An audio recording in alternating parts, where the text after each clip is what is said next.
Om Swastiastu, berjumpa lagi dalam channel Area TBDS, di mana pada video kali ini saya akan membuat sebuah video pembelajaran tentang materi aritmatika sosial dengan topik bahasanya itu adalah bunga tunggal dan pajak. Langsung saja kita masuk pada topik bahasan yang pertama, yaitu adalah bunga tunggal. Jadi apa sih bunga tunggal itu? Apa definisi dari bunga tunggal atau pengertian dari bunga tunggal? Sebelum kita masuk ke pengertiannya, bunga tunggal biasanya kita temui dalam lembaga keuangan atau perbankan, contohnya bank, koperasi, atau lembaga perkreditan desa, dan lain-lain. Nah, bunga tunggal di sini berupa persen dengan jangka waktu tertentu. Biasanya kita mendapatkan bunga tunggal apabila kita melakukan transaksi penabungan atau mungkin pinjaman uang ke lembaga keuangan yang kita tuju. Nah, jadi apa sih bunga tunggal itu? Bunga tunggal adalah bunga yang diberikan berdasarkan perhitungan modal awal, sehingga bunga hanya memiliki satu variasi saja atau tetap dari awal periode sampai akhir periode. Jadi, bunga tunggal di sini yang mendapatkan bunga hanya modal awalnya saja, sedangkan bunganya tidak berbunga lagi. Apabila bunganya berbunga lagi, maka itu dikatakan bunga majemuk. Nah, jadi dengan jangka waktu tertentu, bunga yang dalam bentuk persentase ini akan bisa dirupiahkan sesuai dengan jangka waktu tertentu, seperti itu. Nah, selanjutnya, bagaimana cara menghitung besarnya bunga? Nah, di sini kita menghitung, maksudnya besar bunga di sini adalah bunga dalam bentuk rupiah. Jadi bagaimana cara kita untuk menghitung besarnya bunga? Caranya adalah dengan cara BMW. Jadi apa sih BMW itu? Apakah BMW itu BMW mobil yang dimaksud atau bunga modal waktu? Nah, jadi tentu saja BMW yang dimaksud di sini itu adalah bunga modal dan waktu, bukan mobil BMW. Nah, jadi cara untuk menghitung besarnya bunga dapat kita hitung dengan cara BMW atau bunga dikali modal awal dikali waktu. Nah, jadi dalam BMW ini dapat kita turunkan juga beberapa rumus yang dimana BMW ini tujuannya untuk menghitung besarnya bunga. Nah, misalnya kalau kita ingin mencari berapa sih modal awal yang ingin kita hitung, misalnya diketahui bunga dan waktunya dan besarnya bunga. Jadi dari penurunan rumus BMW kita dapatkan bahwa untuk mencari modal awal itu adalah besarnya bunga per bunga dalam persentase dikali waktu per 12. Nah, di sini kenapa dia isi per 12? Karena dalam jangka waktu 1 tahun itu sebanyak 12 bulan. Nah, itu jika kita mencari modal awal. Nah, jika kita ingin mencari waktu misalnya, dan diketahui besarnya bunga dan modal awalnya saja. Caranya mencari waktu dengan penurunan rumus BMW ini adalah besarnya bunga atau BB per bunga dikali modal awal dikali 12. Nah, jadi BMW di sini dapat diturunkan dengan rumus misalnya mencari modal awal, maka caranya adalah besarnya bunga dibagi bunga dalam persentase dikali waktu per 12. Nah, jika misalnya kita mencari waktu, berapa sih lamanya waktu dia menabung atau lamanya waktu untuk pinjaman uangnya, adalah besar bunga per bunga dalam persentase dikali modal awal dikali 12. Nah, itu untuk penurunan rumus BMW. Dan besar bunga dapat dicari dengan bunga dikali modal awal dikali waktu. biar lebih mudah mengingat, kita mungkin istilahkan dia dengan BMW. Jadi bukan mobil BMW ya. Oke, yang berikutnya. Bagaimana cara menghitung modal akhir dan cicilan? Nah, biasanya kita mendapatkan bunga. Lalu kita ingin tahu berapa sih uang yang kita dapatkan jika kita menabung, atau mungkin berapa sih uang yang harus kita bayarkan jika kita meminjam uang di suatu lembaga keuangan. Itu dapat kita katakan sebagai modal akhir. Dan cicilan, biasanya kita dapat mengangsur dia dalam berapa, misalnya kita mengangsur dia dalam waktu 2 tahun, berapa sih harus kita bayar per per bulannya. Nah, itu yang kita maksud dengan cicilan. Nah, jadi untuk mencari modal akhir di sini, caranya adalah modal awal ditambah besarnya bunga. Di mana besarnya bunga tadi didapat dari BMW atau bunga dalam persentase dikali modal awal dikali waktu. Lalu untuk cicilan, caranya adalah modal akhir. Nah, modal akhir di sini dibagi jangka waktu yang sudah ditentukan atau yang ingin ditentukan. Jangka waktunya berapa? Misalnya mungkin jangka waktunya 10 bulan atau mungkin 2 tahun atau mungkin 5 tahun. Nah, terserah dari atau mungkin kebijakan yang sudah disepakati sebelumnya dengan lembaga keuangan. Nah, itulah cara mencari modal akhir dan cicilan. Nah, untuk lebih jelasnya, kita langsung saja masuk pada contoh soal. Ayo, pasti bisa. Nah, di sini saya sudah menyiapkan 2 buah contoh soal. Contoh soal yang pertama. Sebuah koperasi memberikan bunga pinjaman 1% per bulan kepada anggotanya. Pak Arjun meminjam uang 1 juta rupiah pada koperasi dan akan diangsur selama 10 bulan. Besar angsuran tiap bulan yang harus dibayarkan adalah, seperti yang kita ketahui di sini, pada penyelesaiannya kita harus menyimak apa saja yang diketahui. Yang pertama itu adalah besarnya bunga dalam persentase. Lalu yang kedua itu adalah modal awal yang dipinjam oleh Pak Arjun. Lalu yang ketiga itu adalah jangka waktunya 10 bulan. Nah, diangsur ini sama artinya dengan cicilan, di mana cicilan itu dapat dari modal akhir dibagi jangka waktu. Nah, untuk lebih jelasnya, kita masukkan dia ke dalam sebuah tabel. Nah, di mana bunga dalam persentasenya itu adalah 1%. Lalu modal awalnya itu adalah 1 juta rupiah. Jangka waktu yang digunakan untuk mengangsur atau menyicilnya adalah 10 bulan. Nah, tentu untuk kita mencari besarnya cicilan di sini, kita harus mengetahui yang pertama itulah besarnya bunga berapa dan modal akhirnya berapa. Nah, maka langkah yang pertama yang kita lakukan adalah mencari besarnya bunga. Besarnya bunga di sini dalam bentuk rupiah berapa sebenarnya?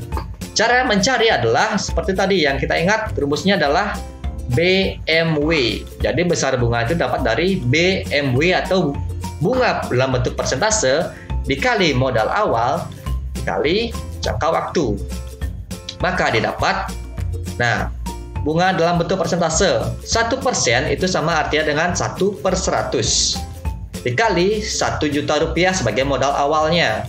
Lalu jangka waktunya adalah 10 bulan. Langkah berikutnya kita tinggal coret 02, maka ini akan menjadi 10.000. 10.000 dikali 10, maka hasilnya adalah 100.000. Nah, 100.000 ini adalah besarnya bunga. Tapi sebelumnya ingin saya ingatkan bahwa dalam jangka waktu di sini, jika satuannya bulan, maka dia harus sama dengan besarnya bunga. Nah, misalnya di sini besar bunga adalah hitungannya per bulan. Nah, maka jangka waktunya harus dihitung juga dalam waktu per bulan. Nah, apabila bunga di sini terhitung per tahun, maka jangka waktunya harus kita hitung per tahun. Nah, jika belum per tahun, maka kita dapat menyamakan dia menjadi hitungan tahun. Misalnya kalau 10 bulan dalam hitungan tahun, maka 10/12. Atau dapat kita sederhanakan dia menjadi sama-sama dibagi 2, maka 5/6. Maka 5/6 10 bulan itu sama artinya dengan 5/6 tahun. Nah, jadi ingat satuan di sini harus sama. Jika bunganya per bulan, maka jangka waktunya juga harus per bulan. Jika bunganya per tahun, maka jangka waktunya juga harus per tahun. Karena di sini sudah sama per bulan dan per bulan, maka kita bisa langsung menyelesaikannya. Nah, di sini besar bunganya adalah Rp100.000. Yang berikutnya, kita masukkan saja ke dalam tabelnya. Besar bunga itu adalah Rp100.000. Nah, yang berikutnya modal akhir. Modal akhir itu didapat dari modal awal ditambah besarnya bunga. Nah, modal awalnya adalah Rp1.000.000. Lalu besar bunga adalah 100.000. Maka tinggal dijumlahkan, maka modal akhirnya adalah Rp1.100.000. Nah, itu untuk modal akhir. Nah, persyaratan untuk mencari cicilan itu adalah modal akhir dibagi jangka waktu. Nah, modal akhirnya sudah kita dapatkan, jangka waktunya sudah ada, maka kita bisa langsung menyelesaikan untuk mencari cicilan. Maka cicilan didapat dari modal akhir yaitu adalah Rp1.100.000 dibagi jangka waktunya adalah 10 bulan. Nah, kita tinggal coret, maka cicilannya adalah Rp110.000. Jadi, ini agak terhalang. Nah, jadi besar angsuran Pak Arjun tiap bulannya adalah Rp110.000. Jadi Pak Arjun itu harus membayar cicilan setiap bulannya adalah Rp110.000. Nah, itu untuk contoh soal nomor 1. Nah, yang berikutnya, contoh soal nomor 2. Bu Rizka memiliki uang sejumlah Rp1.400.000 dan ditabung di Bank A dengan bunga 11% per tahun. Nah, sini kita perhatikan bunganya adalah 11% per tahun. Nah, setelah 3 bulan, uang tersebut seluruhnya diambil untuk memperbaiki rumahnya. Berapa uang yang akan diterima Bu Rizka setelah disimpan di bank selama 3 bulan? Seperti yang saya katakan sebelumnya, bahwa satuan dari bunga persentase harus sama dengan satuan jangka waktu. Jika dia per tahun, maka jangka waktunya harus juga per tahun.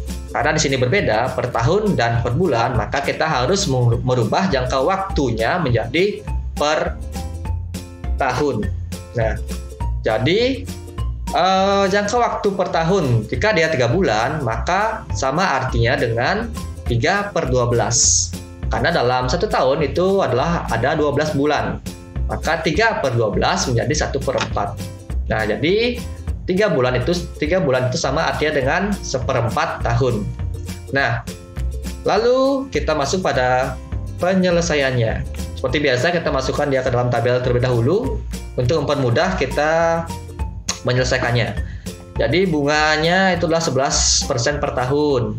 Lalu modal awalnya adalah Rp1.400.000, sedangkan jangka waktunya adalah 3 bulan. Nah, atau dapat kita katakan 1/4 tahun. Nah, lalu untuk mencari, di sini kan pertanyaannya berapa uang yang akan diterima Bu Rizka setelah disimpan di bank selama 3 bulan. Jadi yang ditanya adalah modal akhir dari Bu Rizka setelah disimpan uangnya di bank selama jangka waktu 3 bulan. Yang ditanya pasti akan modal akhirnya. Untuk mencari modal akhir, kita harus tahu terlebih dahulu besarnya bunga.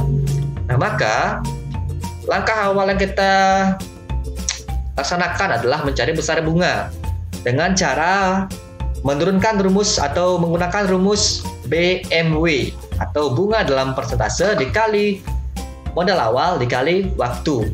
Nah, di sini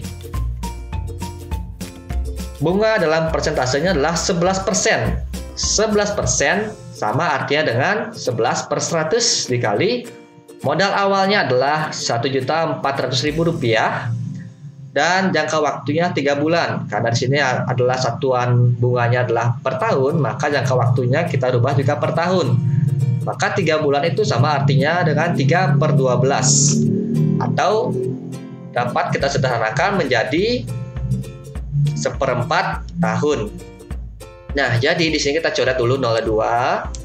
Kita coret 02, maka menjadi 14.000. Maka 11 dikali 14.000 dikali 1/4.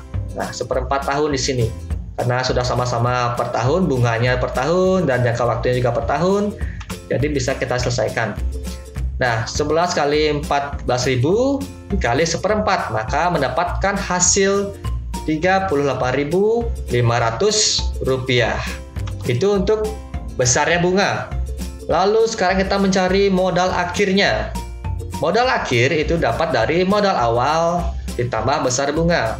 Modal awalnya adalah Rp1.400.000. Lalu besar bunganya adalah Rp38.500. Nah, itu untuk besar bunga. Maka tinggal dijumlahkan saja untuk mencari modal akhir. Maka didapat modal akhirnya adalah Rp1.438.500.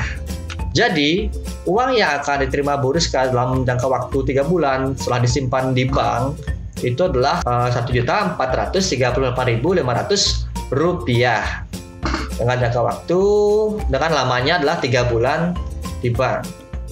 Dari modal awalnya adalah Rp1.400.000 menjadi modal akhirnya adalah Rp1.438.500.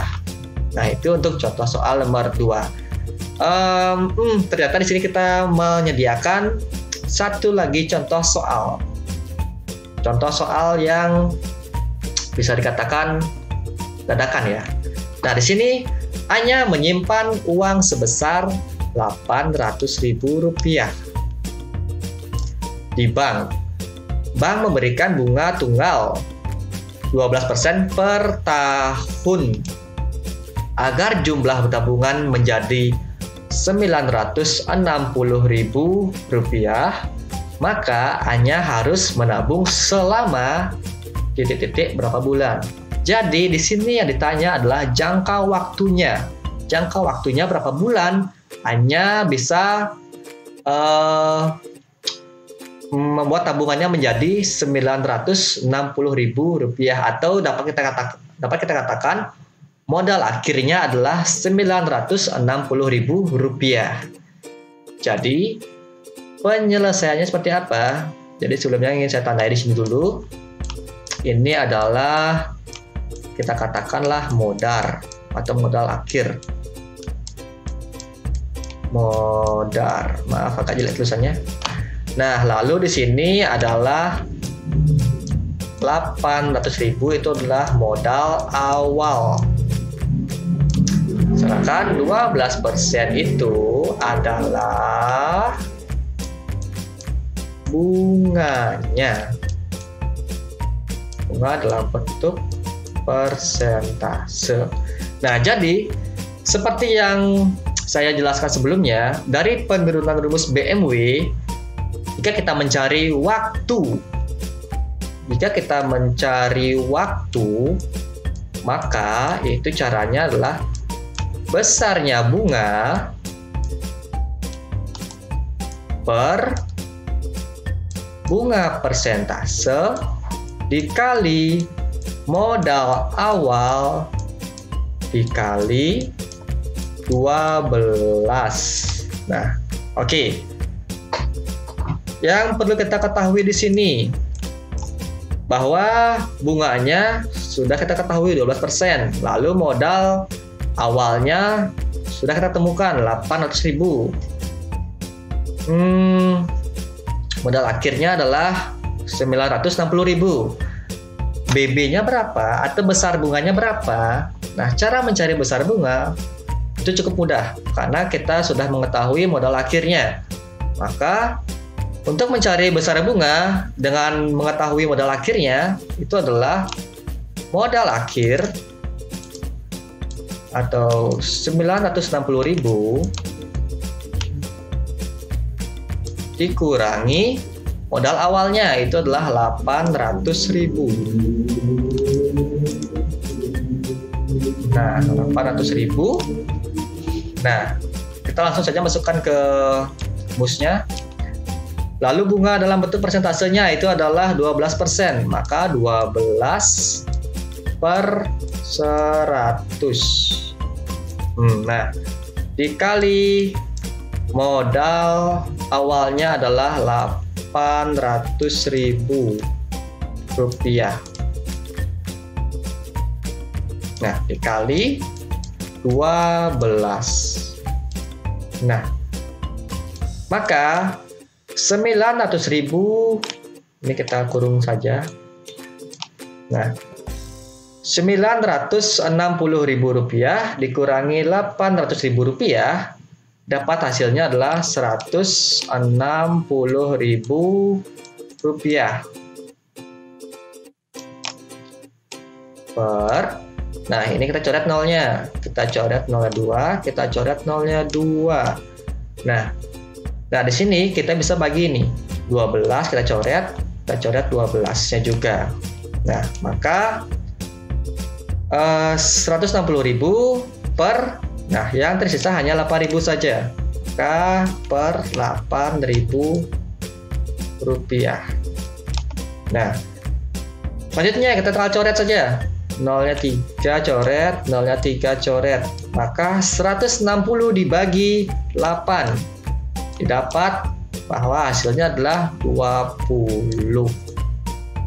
Nah, maka Anya harus menabung selama 20 bulan atau jangka waktu yang dibutuhkan Anya agar tabungannya menjadi 960.000 rupiah itu adalah 20 bulan. Nah, ini untuk cara yang pertama. Di sini saya menyiapkan 2 cara, di mana cara yang kedua kita harus mencari bunga per bulannya berapa. Jika di sini per tahun, kita harus mencari bunga per bulannya berapa. Jadi langkah awalnya kita cari dulu besarnya bunga per tahun terlebih dahulu. Nanti kita bagi 12 per tahun. Jadi kita cari dulu bunga per tahunnya. Lalu untuk mencari bunga per bulan, maka kita tinggal bagi 12. Maka cara mencari bunga per tahun adalah 12 atau bunga dalam bentuk persentase 12% dikali modal awalnya 800.000 rupiah. Modal awalnya 800.000 rupiah, tinggal coret 12 dikali 8 itu adalah 96, tambah 03 menjadi 96.000 rupiah. Ini untuk per tahun. Nah, lalu untuk per bulannya berapa? Per bulannya kita tinggal bagi 12. 96.000 rupiah kita bagi 12, maka bunga per bulannya itu adalah 8.000 rupiah. Jadi bunga per bulannya adalah 8.000 rupiah. Nah, langkah berikutnya kita cari selisih modal awal dengan modal akhirnya. Caranya itu adalah 960.000 rupiah dikurangi modal awalnya adalah 800.000 rupiah. Maka selisihnya atau besar bunganya yang didapat oleh Anya itu adalah 160.000 rupiah. Jadi besar bunga yang didapat oleh Anya adalah 160.000 rupiah. Nah, lalu untuk mencari jangka waktunya bagaimana? Maka besar bunga yang diperoleh dibagi bunga per bulannya. Maka 160.000 kita bagi 8.000. Nah, tinggal coret 3, coret 3, 160 dibagi 8. Maka hasilnya adalah 20 bulan. Nah, seperti itu. Nah, jadi hasilnya sama. Cara yang pertama kita sebut ini cara yang pertama. Lalu cara yang kedua. Nah, jadi jika mau langsung kita pakai cara yang pertama. Jika mau misalnya bertahap, kita pakai cara yang kedua. Kita cari dulu bunga per bulannya berapa, lalu bunga yang diperoleh berapa, lalu dibagi bunga per bulannya. Seperti itu. Nah, itu untuk contoh soal yang ketiga sebagai contoh soal kejutan. Yang berikutnya kita masuk pada materi pajak. Nah, di sini tentu kita berada dalam negara wajib pajak, tentu kita harus membayar pajak. Nah, jadi pajak di sini terhitung ada dua, yaitu pajak penghasilan atau yang biasanya dapat oleh pegawai negeri atau mungkin pegawai swasta, atau dapat kita singkat sebagai PPH atau artinya adalah pajak penghasilan. Yang kedua itu adalah PPN atau pajak pertambahan nilai. Jadi pajak penghasilan atau PPH itu berbeda dengan pajak pertambahan nilai. Nah, apa sih perbedaannya? Apa perbedaan antara PPH dengan PPN? Kita mulai dari yang pertama, PPH atau pajak penghasilan. Nah, PPH atau pajak penghasilan itu biasanya penerimaan upah menjadi berkurang. Jadi gaji kita terpotong oleh PPH atau pajak penghasilan. Jadi misalnya kita sebagai pegawai ini, dan tentu pasti dalam lingkup pegawai itu pasti ada pajak penghasilan. Nah, di sana upah kita akan berkurang karena dipotong oleh pajak penghasilan. Cara mencari besar pajak penghasilan itu adalah pajak dalam persentase atau PPH dalam persentase dikali penghasilan kotor yang kita peroleh. Jadi penghasilan yang sebelum dipotong pajak itu yang dikalikan dengan PPH dalam bentuk persentase.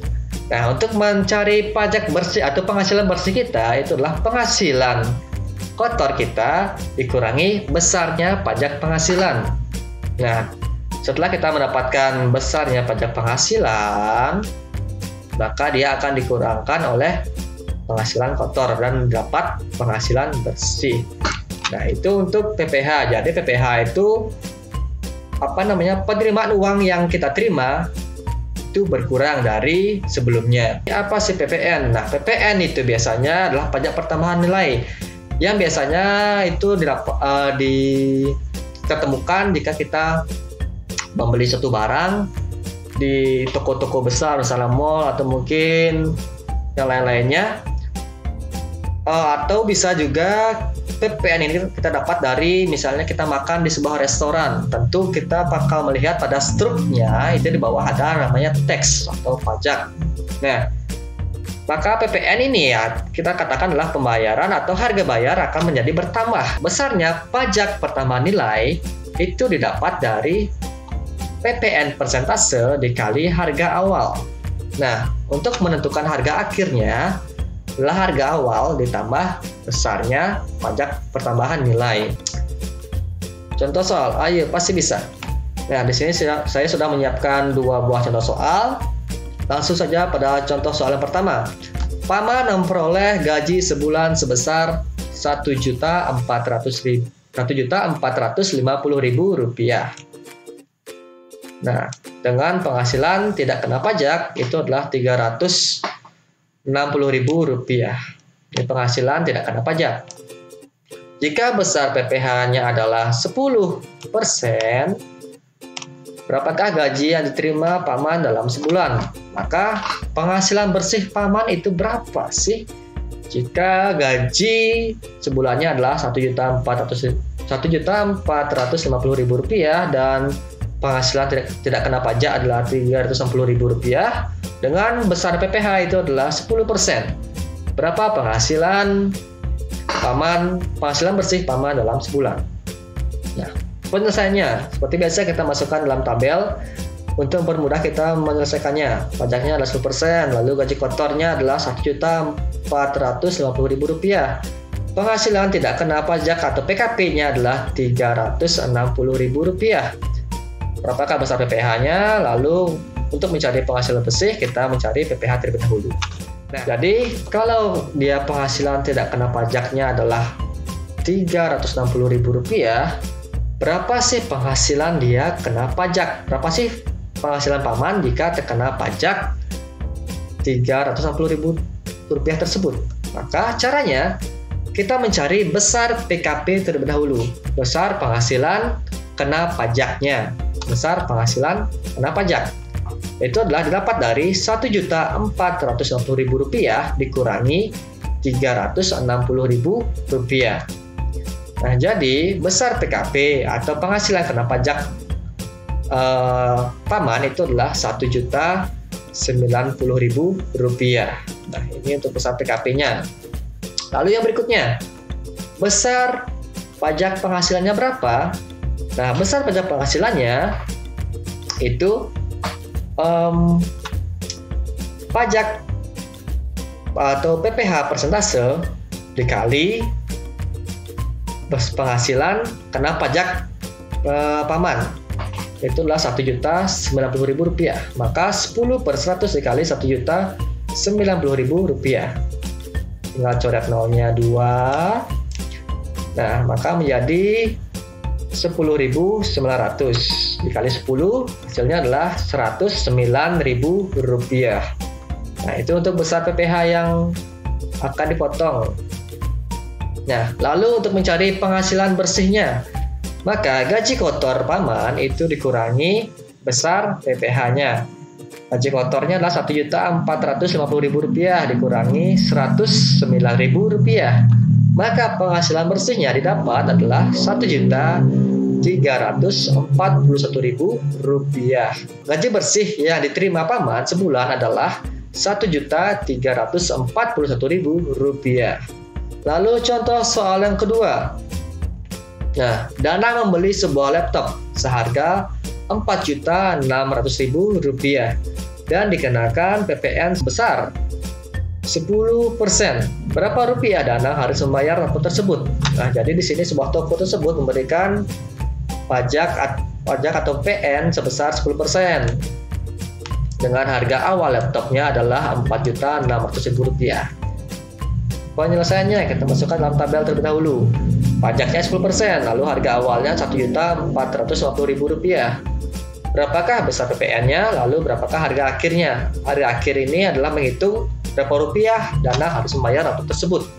Nah, untuk mencari harga akhir, kita harus mencari besar PPN terlebih dahulu. Besar PPN itu dapat dari PPN dalam bentuk persentase dikali harga awal.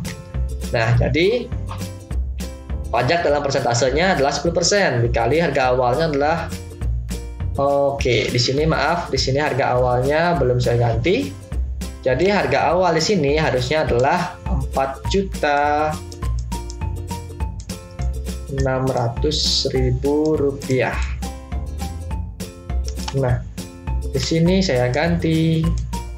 Nah, Rp4.600.000. Nah, maka 10/100 dikali Rp4.600.000. Tinggal coret nolnya 2. Maka menjadi Rp46.000 dikali 10. Kali dapat hasilnya adalah Rp460.000 untuk besarnya PPN atau besarnya pajak pertambahan nilai yang diperoleh oleh Dana. Nah, lalu untuk mencari harga akhirnya, harga akhir untuk PPN diperoleh dari harga awal ditambah besarnya PPN. Harga awalnya adalah Rp4.600.000. Besarnya PPN itu adalah Rp460.000. Maka tinggal dijumlahkan, hasilnya adalah Rp5.060.000. Jadi, Dana harus membayar laptop tersebut dengan harga Rp5.060.000. Dan sudah termasuk membayar pajak sebesar 10%. Jadi, uang yang dikeluarkan oleh Dana adalah Rp5.060.000. Nah, jadi itu contoh soal yang kedua dengan topik bahasan pajak. Oke, terima kasih sudah menonton video ini. Semoga video ini dapat bermanfaat bagi Anda semua. dan menambah wawasan Anda mengenai bunga tunggal dan pajak. Simak dan tunggu video saya berikutnya. Terima kasih. Saya ucapkan Om Santi Santi Santi Om. Bye bye dan sampai jumpa berikutnya.